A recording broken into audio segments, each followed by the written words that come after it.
president. Now, my wife hates Donald Trump almost as much as Melania hates him. And so, I mean, Melania is at the highest standard of hate for him. But my wife is very close. I mean, I think Mark Milley, General Milley, probably hates Trump as much as Melania. He's the first person I met in my career that hates him as much as Melania. But my wife hated him almost as much as Melania hates him. And she didn't want me to do it.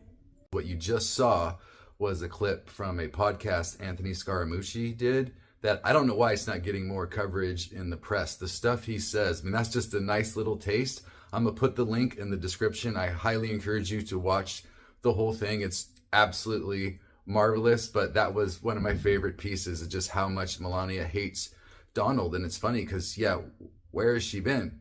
But, you know, she's not going to be anyone's savior. You know, if she had any heart at all, she'd file for divorce on the guy right now and just put a knife through the heart of his campaign. But you know, she must want to protect herself financially somehow. Although, frankly, I don't see how you're going to do that with what's going on. So, Melania, if you're listening, please just divorce this guy. Has he not embarrassed you enough? You know, the whole porn star thing, the grabbing by the you-know-what. Come on, girl. And I promise I'll always include something legal and fun in my videos. So this is the fraud case ruling that Judge Engoron wrote. And you can see it's 92 pages, but it's very easy to read. And he breaks it down in these nice sections. And the fun begins around page 30 when he starts going into the different members of the Trump family. And so this section is Eric Trump, okay? And this is why it's so hilarious.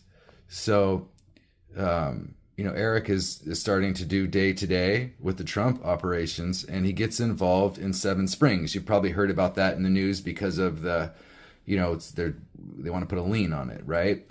And so, you know, Eric claims that, you know, he had nothing to do with the statement of financial condition, his dad's, and where the valuations came from, that it was worth $161 million. But of course, during the trial, Eric Trump's credibility was severely damaged when he repeatedly denied knowing that his father ever even compiled an SFC, the Statement of Financial Condition. He was confronted with tons of evidence showing that he knew his dad did an SFC, so he can't even lie about it.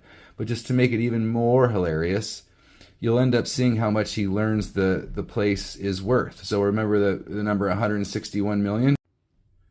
So Eric advised McConey in 2013 to continue to use the $161 million valuation for Trump's mansion at Seven Springs. Emails demonstrate Eric was aware of the valuation by a appraiser. And what was that value? $5.5 million. That's who these people are. They're not, you know, kind of just fluffing up the numbers. This is just abject fraud. They're cheaters, they're liars, and they're hypocrites. It is what it is.